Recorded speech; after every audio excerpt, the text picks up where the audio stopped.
update ng bayan, maasahan anumang panahon.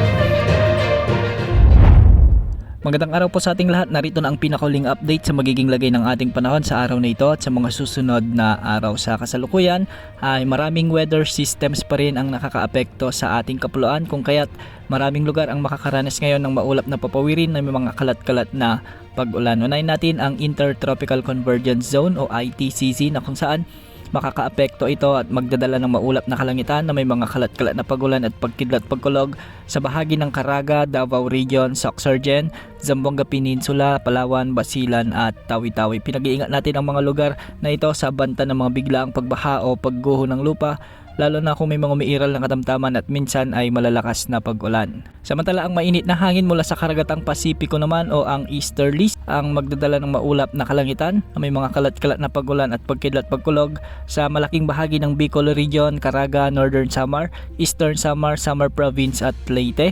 Mag-ingat po dahil hindi rin inaalis ang banta ng mga biglaang pagbaha o pagguho ng lupa, lalo na kung may mga umiiral ng katamtaman at minsan ay malalakas na pag-ulan. Samantala, nakakaapekto naman ang amihan o northeast monsoon na magdadala ng maulap na kalangitan na may mga kasamang pag-ulan sa Cagayan Valley, Apayao, Kalinga, Mountain Province, Ifugao, Aurora at Quezon Province. Mag-ingat pa rin sa banta ng mga biglaang pagbaha o pagguho ng lupa, lalo na kung may mga umiiral na katamtaman at minsan ay malalakas na pag-ulan.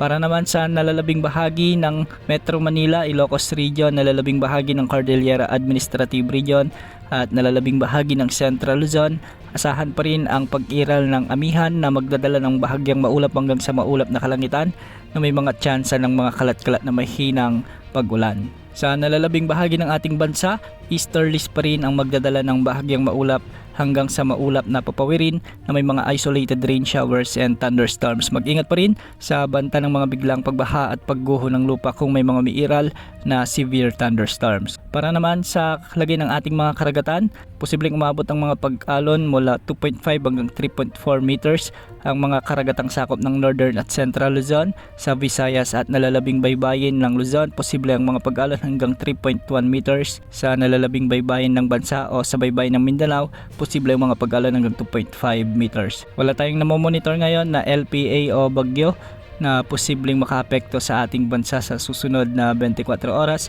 Ngunit ayon sa latest Tropical Cyclone Threat Potential Forecast ng Pag-asa, may inaasahan tayong potensyal na sama ng panahon na posibleng mabuo mula December 17 hanggang December 23 sa silangang bahagi ng Visayas o Mindanao. Sa ngayon, mababa pa rin ang tsansa nitong maging isang ganap na bagyo at kung sakali mang hindi mabuo ay magdadala naman ito ng maulap hanggang sa maulang panahon, lalo na ngayong weekend hanggang sa unang bahagi ng susunod na linggo. Yan muna ang latest sa lagi ng panahon. Ito pang weather update ng bayan, maasahan na namang panahon.